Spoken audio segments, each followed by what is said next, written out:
සුබ දවසක් ඔයා හැමෝටම. අදත් ඔයාලා එකතු වෙලා ඉන්නේ නිදන් වස්තු සහ වාස්තු විද්‍යාව කියන YouTube channel එකත් එක්ක. ගෙදරකට අනවින කොඩිවින කරන්න පිටස්තර අය අවශ්‍ය වෙන්නේ නැහැ. නිවසියන් අතින්ම දරුණු කොඩිවින තම නිවසටම කරගන්න අවස්ථා ගොඩක් තියෙනවා.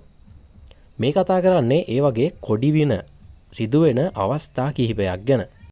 අපි බලමු පළවෙනි එක. උදේ අවදි වෙලා කට හොදලා වතුර ටික ජනේලෙන් එළියට විසි කිරීම ගොඩක් අයගේ පුරුද්දක්. ඔයාලා දන්නවද මේක නිවසට කොඩිවිනයක් කියලා? මේ වගේ ක්‍රියාවන් හේතුවෙන් ඔයාලගේ ගෙදරට අසුප গুপ্ত බලපෑම් එල්ල වෙන්න පුළුවන්. ඒ අතර යක්ෂ, പ്രേත, භූත මේ වගේ දේවලුත් තියෙනවා. මේ වගේ গুপ্ত බලපෑම් නිසා නිවසියන් රෝගී වීම, ඒ වගේම නිවසේ සමගිය අතුරුදහන් වීම, නිවසියන්ගේ මනස අවුල් වීම වැනි අහිතකර විපත් සිද්ධ වෙන්න පුළුවන්. හරි, අපි බලමු දෙවැනි කාරණාව ගැන.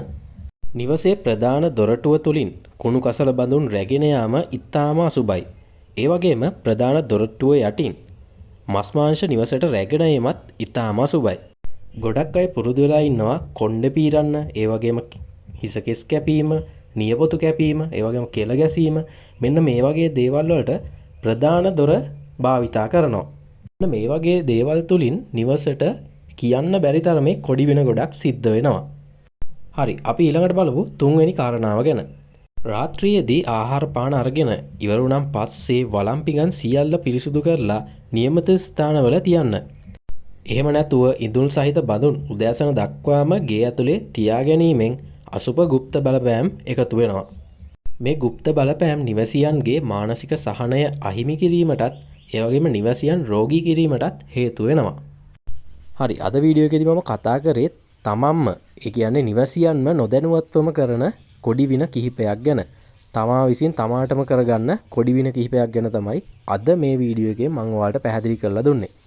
ඒ නිසා අද ඉඳලවත් මේ වගේ නරක පුරුදු තියාගන්න එපා. මොකද නිවසියන්ටමයි මේකෙන් අයහපත් බලපෑමක් ඇති වෙන්නේ.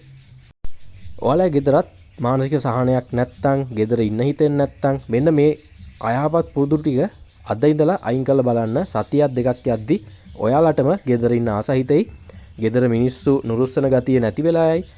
මේ වගේ පිරිසිදුව ජීවත් වෙන එකෙන් Tamanටම තමයි යහපත් බලපෑම් ඇති වෙන්නේ. හරි, අද වීඩියෝ එක ඔයාලට පැහැදිලි ඇති. අපි තවත් අලුත් වීඩියෝ එකකින් හමු වෙමු. සියලු දෙනාටම සුබ දවසක් වේවා.